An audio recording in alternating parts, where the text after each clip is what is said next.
Foundation. Level Objective 5.1.1 K2. Exemplify the purpose and content of a test plan. First question, consider the following part of a test plan. Testing will be performed using component testing and component integration testing. The regulations require to demonstrate that 100% branch coverage is achieved for each component classified as critical. Which part of the test plan does this part belong to? I don't think any memorization will help solve these kinds of questions. Try to figure out what the paragraph is about and omit the answer option that doesn't make sense to what you understand. The paragraph contains information on test levels and exit criteria.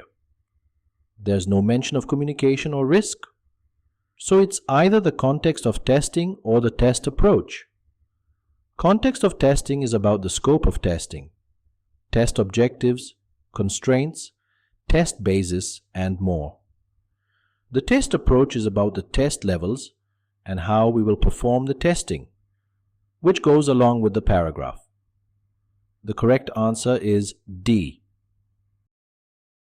The second question, which of the following is not a purpose of a test plan?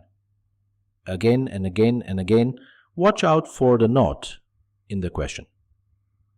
A. To define test data and expected results for component tests and component integration tests. The test plan might contain information about how to collect the test data, but not details about defining the test data and expected results. We will not know such information until we are done with the test analysis and test design and before test implementation. Option A is false, so it could be our correct answer. Let's confirm. B. To define as exit criteria from the component test level that 100% statement coverage and 100% branch coverage must be achieved. One of the main components of the test plan is the entry criteria and the exit criteria. The statement is true. C.